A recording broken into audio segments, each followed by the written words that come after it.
અહેમદાબાદ મિત્ર ન્યૂઝમાં આપનું સ્વાગત છે। અમદાવાદમાં ચકચારી મચાવનારા ખ્યાતિ હોસ્પિટલ કાંડની તપાસ તેજ થઈ છે। આ તપાસમાં હવે વધુ એક મોટા કૌભાંડનો પર્દાફાશ થયો છે। ખ્યાતિ કાંડની તપાસ કરતી ક્રાઇમ બ્રાન્ચે સૌથી મોટા કૌભાંડનો પર્દાફાશ કર્યો છે। પોલીસે નકલી આયુષ્માન કાર્ડ કાઢી આપવાનું કૌભાંડ પકડ્યું છે। માત્ર 1500 રૂપિયામાં 15 મિનિટમાં આયુષ્યમાન કાર્ડ કાઢી આપનારા 6 આરોપીઓને પકડી પાડવામાં આવ્યા છે। ખાસ વાત એ છે કે કાર્તિક પટેલ, ચિરાગ પટેલે 8 શખ્સ સાથે મળી આ મોટું કૌભાંડ આચર્યું હતું।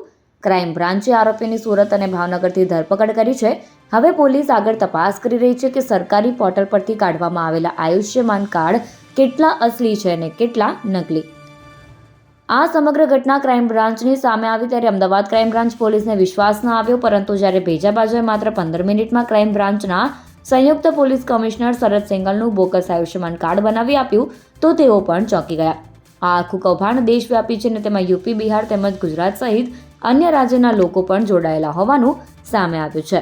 હું આપને જણાવવા માંગુ છું કે આ જો ઓલ ઇન્ડિયા પોર્ટલ છે જો રશીદ બિહારવાળા ચલાવે છે, આ ફક્ત ગુજરાત પૂરતું નથી અને હોઈ શકે કે એડજેસન્ટ સ્ટેટ્સનો ઘણા બધા આપ જોવો છો કે હિંમતનગર હોય અને આ અમારો રાજસ્થાનથી અડીને જેટલા બી ડિસ્ટ્રિક્ટ છે કેટલા બધા લોકો બાજુવાળા ગામમાં ચાહે રાજસ્થાનની હદ હોય અહીંયા સારવાર માટે આવે છે।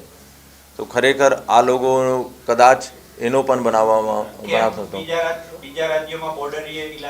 બોર્ડરમાં હોય યા આ પણ તપાસનો વિષય છે કે હોસ્પિટલમાં કોઈ દર્દી આવે અને આ દર્દી પાસે આયુષ્માન કાર્ડ PMJY કાર્ડ ના હોય તો કદાચ હોસ્પિટલવાળા પણ આના ટચમાં રહીને જશે કે જો ખ્યાતિ હોસ્પિટલ છે આ લોકોને ટચમાં હતા અને દરેક કાર્ડ 1500 રૂપિયામાં બનાવતા।